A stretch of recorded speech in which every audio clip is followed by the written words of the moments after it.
Two. It's Sunday, so I'm here with my weekly wrap up from books from last Sunday to this Saturday. I was planning to read a bunch yesterday, which I did, but I didn't complete any books. So this really is from Monday through Thursday because Friday I was super busy hiking, and so I didn't read hardly at all Friday evening. So it's 5 books, which is pretty good for 4 days of reading. And when I was compiling this list of books I read, I didn't realize that every single book I read this week came out in 2019, which isn't exactly the norm for me. I mean, I do read new releases, but not solely new releases, and so it was just kind of funny to have all 2019 books. Thanks to the library, because if it wasn't for the library, I couldn't afford to read tons of new releases because they're so expensive. I rarely go into Barnes & Noble. Really, the only time I go into the new bookstores is if I have a gift card for birthday or Christmas or something like that. But other than that, I just tend to use the library. So anyway, the first book, and these are in order of when I read them. And this one is Lady First. The World of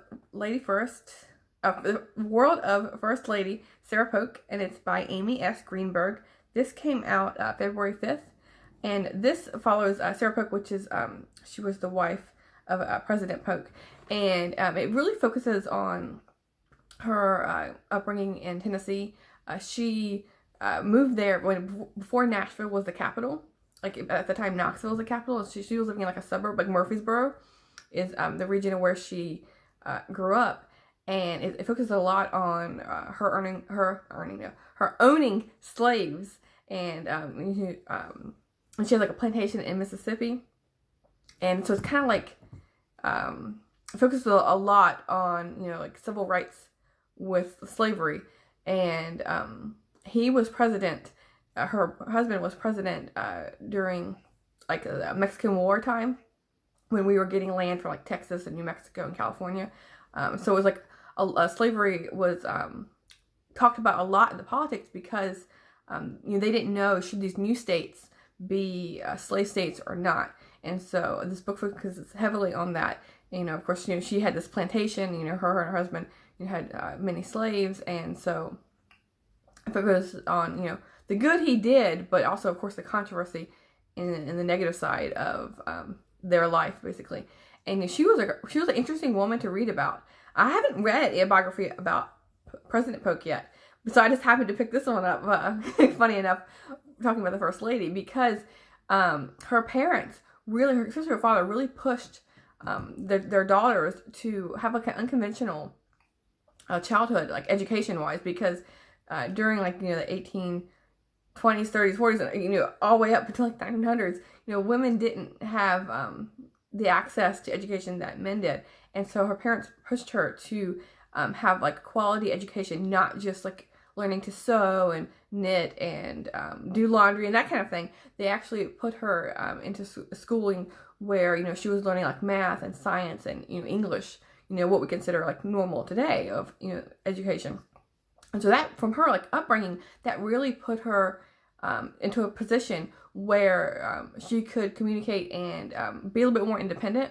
Because when her husband, she really pushed, she loved politics, she loved talking with men, and not exactly the woman's role. She really liked having more of a man, more independent. And so when he was president, and even before this, when he was governor and whatnot, she would have these social parties, and she would back then the women had their own room and the men had their room, the men with cigars and alcohol, and they would sit and talk about politics while the women would chat and gossip and whatever. So she would start out the party over with the women's group, and then as soon as that started going, then she'd go over to the men and she would talk politics. And she was friends, and she wrote many letters to prominent people who were men they would confide in her more than they would her husband, because her husband was a little bit more of an introvert, a little bit shy. He wasn't very outgoing, which was the opposite of her. And so she kind of led the marriage, I guess you would say. And so it was really interesting reading about her, because you don't often read about strong-willed, smart, stubborn kind of women back in that time. And so it was really interesting this biography was really well done. I read it. It's how many pages? 400 pages. So like with the notes and everything, it was probably around like 350 pages. And so it wasn't like a drawn out biography, because sometimes, biographies can be really big chunkers, but for her, I didn't think it really required that huge of a page count. And so I liked how it was like a condensed, version where you're not like going on and on with this one time period. It moved pretty quickly. This next book is one I've listened to on audiobook. And the narrator was Bonnie Turpin. Now, I really liked listening to this on audiobook because it included songs. This is Angie Thomas's On the Come Up. She wrote The Hate You Give, which I'm sure a lot of people have heard of. And so this is her new book. It came out February 5th. And like I said, I listened to it on the audiobook because this is focusing on a young girl in high school. I think it's set in the same town area as The Hate You Give. But anyway, this girl, she's in high school, and she has not had the best upbringing.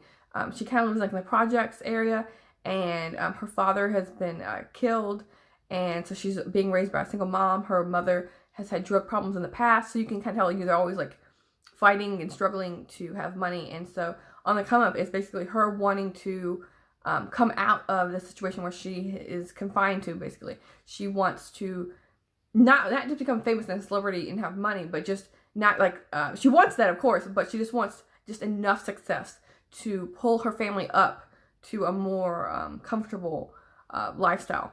And so yeah, I really liked it. It has a lot. It mentions a lot of like gang violence because, of course, in rap music there is often talks of gun and gangsters and whatnot. And so she's producing songs. She's writing songs that talk about these things, even though she herself personally hasn't been involved in gang violence and guns. So it's like a controversy of is she writing songs to represent herself, or is she trying to pretend to be someone she's not. So yeah, that's the gist of the story. I liked it. I liked The Hate You Give a little bit more than this one, but yeah, this was a really fun audiobook to listen to. This next one is a nonfiction book that I really enjoyed. It has a pretty cover. It's Deep Creek by Pam Houston. And you can kind of see the mountains in the background. She lives in Colorado. And it says, Finding Hope in the High Country. This came out January 29th. And this one was really interesting because going into it, I thought it would be like a memoir about, her mainly focusing on the nature elements of, living in this like unique environment in the Colorado Rocky Mountains, and like the nature and whatnot. But it also included a lot of her childhood because she grew up in an abusive family situation. And so like the trauma that comes with that, and her overcoming her fears and her like trauma. And so it was kind of weird dichotomy between this book because when the abuse was introduced, it was kind of like just thrown in there, and it took me by surprise because I wasn't expecting that. And so she writes it very bluntly, and she's not trying to hide anything. So I got cat hair, of course. So yeah, it was a really good book. For me, it felt like almost it could have been like two books or like two different sections.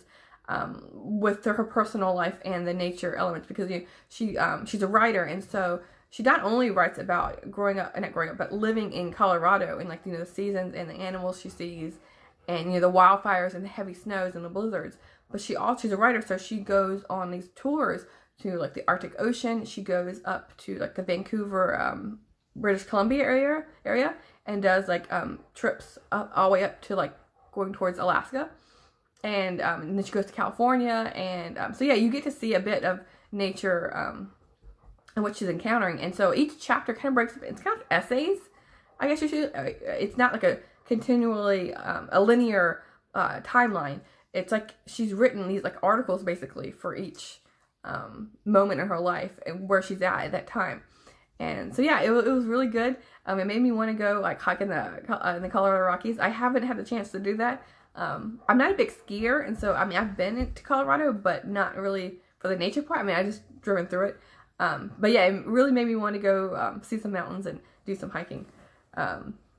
And let's see, the next book I read was on audio, and it was narrated by Danny Campbell, and it's Little Faith by Nicholas Butler. and this is set in the Midwest. As you can see, like going for opposite of like the mountains, this is kind of flat. So this is about a family. I never remember names. I have to look at their names. Lyle is the main character, and he is an older gentleman. And he's raised his family, and the daughter has like an estranged relationship with him. She left when she was a young adult, and she comes back to town. And when she comes back, the faith in this is she comes back like embroiled in this like really religious church group, and so she has a son who she believes, and her husband, who's a preacher, believes that he is endowed with these like abilities to heal people. Like her son, she believes like he can like heal people, and so her father, the little faith part comes in where he doesn't have faith in her church community, with her son being able to heal people. And so it was a really interesting like family drama mixed in with like religion and what's going on. It focused a lot on Lyle, which is the main character, the older gentleman, which I thought was kind of like a different twist on a book, because often with books they're focused on more like middle-aged, or in this kind of story it'd be like maybe the woman or the boy in this story, but the perspective in most of it's coming from the older like grandfather basically.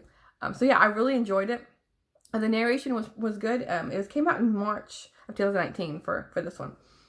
So yeah, it was a really good audiobook for me to listen to. And this next one is also an audiobook because, yeah, I all this week I've been focusing on other books. So I listen to audiobooks predominantly when I'm at work. And so that's how I got through a lot of audiobooks this week. So this one is Free Fall, and it's by Jessica Berry. And there's 3 narrators. It's Hillary Huber, Carissa Vacker, and McLeod Andrews were the narrators. And this cover isn't my favorite, but here's the cover of it. Free fall, so you can see they're like, it looks kind of like rain, and it's just like dropping down. And this came out in January 8th, and this follows kind of like the same story of the estranged family. There's this mother and daughter, and the daughter has left to live her own life, and so the mother doesn't know anything about the daughter's life and what she's been doing for the last couple of years. And so it's just so anyway, the free fall part is the daughter gets into a plane accident, and she gets stranded, and so she's like trying to get back to safety. And so the mother and everyone thinks that she's dead. She died in the plane crash. And so the story is like split between the daughter walking through the wilderness and trying to survive and get back to a safe town, but it's also her telling her story of what's happened since she left her parents' house, what's going on there. And then the mother, the other perspective is the mother who, all of a sudden finds out that the daughter wasn't living the life that she was expecting her, thinking she was living. And so it's like them trying to come together, and the mother, it's a mystery, kind of solving a mystery of what's been going on with this daughter. And so that's the story there with this. This one I liked okay. It didn't really hold my attention as much. It was just a so-so read. It's something like light and easy if I wanted to read, where you don't have to like think that much about it. The average rating is 3.79, and I would probably give it, if I was giving a star rating, I'd give it like a 3 or a 3.5. It was okay. I don't really do star ratings on Goodreads. I don't know. I just don't feel like it conveys what I want it to convey, and I don't really like type up like reviews or anything. So yeah, I just like record what I read on Goodreads. I don't really give it star ratings that much. I used to, but not much anymore, because I don't feel like it means as much as like I want it to. Anyway, so these are the 5 books I read all for 2019. Who knew? Because when I'm picking books to read, I'm not what I often do is like I'll put like holds on books. Like if I see some on BookTube, then that sound good to me, I'll just like immediately like add them. If my library has them, then I will add them as a hold, and then whatever comes up is what I read. Like whatever it's like a rolling thing for me. Whatever is going to expire soon, I read that, and then just like whatever happens to pop up is like my TBR. For the most part, that's what I tend to do, like for like my weekly reading. So yeah, that's how it came about for me to read all these 2019 books. And next week it won't be like that; it'll be a mixture. So yeah. Anyway, thanks. See you soon, BookTube.